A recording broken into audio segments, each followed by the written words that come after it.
Leyeqe edlulela phambili Khuzani bo noMondakama udlulela phambili naphambili akahlali phambili udlulela phambili kakhulu kunaphambili udiniwe enhliziyo ilahla phansi kunaphambili eyeqe edlulela phambili uthi kudlaliwe ngamnama abafana bedlala ngami phoqo inhliziyo beyiphula phoqo beyiqonda ngqo beyiphula phoqo beyiphinda phoqo beyiqonda ngqo beyiphula phoqo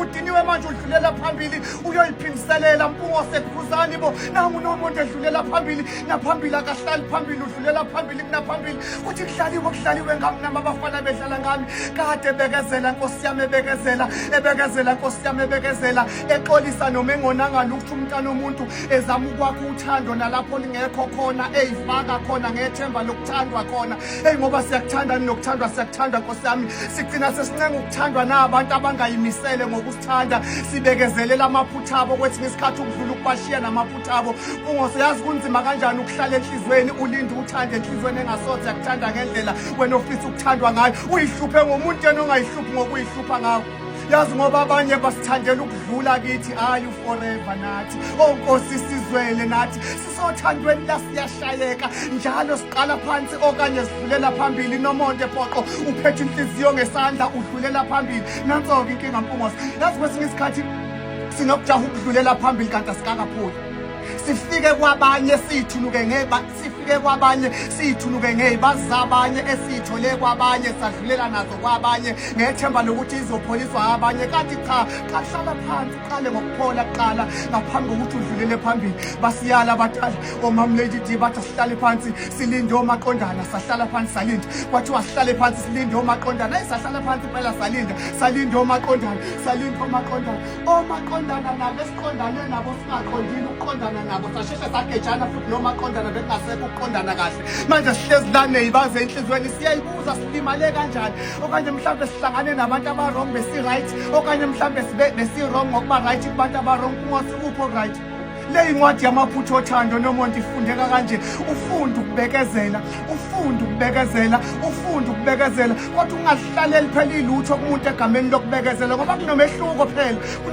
phakathi kokubekezelela umuntu nokuyibambezela kumuntu nomonto udiniwe udlulela phambili uphethe inhliziyo ngesandla edlulela phambili udiniwe udlulela phambili naphambili akahlali phambili udlulela phambili kakhulu kunaphambili phoqo inhliziyo beyiphula phoqo beyiqonda ngqo beyiphula phoqo ngqi sambambi kathi nomuntu ehlala la udlulela phambili uyakunenhliziyo uyishiya ngemuva akayingene yokuxosha inhliziyo nomuntu udine udlulela phambili uthi ngentombi kanomtshikiza mina ubaba undukuzempusha umlamashinga afele enkanini unsizwa uNdlovu ngentshatha eqolo phansi keqolo insizwa ngiza sidalo na ngentshatha eqolo phansi keqolo mfana usemncane mani abolanda obhuti bakho bance nabo intombi kanomtshikiza ihlomelisi ngombolo idlulela phambili uyayiphiniselela ithi sintshe abafana shisana abafana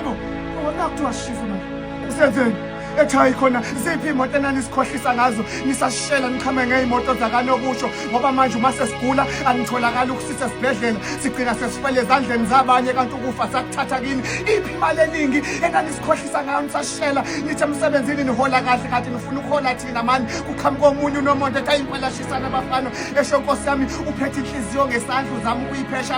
akulungi ulimele ethi azibakhuluma kamnandi bekuthembisa izulu nomhlaba uqapheleke ungayifaki inhliziyo yakho kulelo zulu labo eloplastiki lingadabuka noma inini shisana abafana qhamuka omunye wabafana ethi manje nosishisa ngani-ke ngoba nomlilo uyesisaba nawo sawuphula inhliziyo phoqa kuqhamuka urazo-ke manje ethi bheka-ke nomuntu kunomehluko la phakathi kwabafana namadoda abanye abafana abanye abafana bakhula nokhula abakhuli baphelele emaphutheni abakhuli abanye abafana baphika nabangani begcine sebeyilahlekela bona ngokuphika nabangani phila nabangani kodwa ungaphiki nabangani ngoba kuyahlukana khona abangani bekusasa lakho nabangani abakuphuca ikusasa lakho masikhuleka basiphuca amagama baney'ndaba basikhatha nabantu bethu abafuna ukusibona siyi-happy phoqo njalo basiphula iy'nhliziyo phoqo khula inhliziyo yami ube yindoda ngezenzo ungabi umfana phoqo lalela-ke nomonto lalela-ke Mpungose yazi kuyahlukana kwesinye isikhathi ungambambezeli umuntu ezandleni zakho uma ungenazo iy'hloso ezinhle ngayo ngoba uthando lijulile ukudlula umzimba ney'nkanuka nomonto nanku umkhuleko sipholise phoqo yabo igama lakhe ledi uJobe. Uyakhumbula ukuthi eminyakeni edlule besibuye sibe nabo abafowethu uJobe uqashe kuphi lale mbhalo emihle kangaka asisakwazi bangakhuluma iqiniso ngifune ngaze ngathi ayingeke kuzoze kuthole la khona uqashe kuphi uJobe lapha. Mpungose siqalisa ubonga umoya ingcwele osebenze kangaka so saye satholana futhi ngibonge ithuba futhi elihlangaka emsakazweni isikhondla somsakazo sihamba phambili uKhoze FM ukuthi sedlulise umsebenzi wethu uJobe owasenquthe esigodini sakwavula amehlo kodwa ngokuqasha ngilapha entshongweni Nkosi yami lapha engikhona lapho impela uMpungose sahamba wazwafika khona ngemoti yakhe green wangilanda khona uMpungose ngiyakhala ngiyazosiyafika ngoba into ebesingiphethe kabi ukubuka uJobe ukuthi baningi kakhulu abantu abagqugquzelile ekubhalweni kwenkolo so sengibuka lokhu lihamba indlela uJobe abhala ngayo lenti kodwa uJobe yena ngisambona umnikazi wayo indaba engakoshilo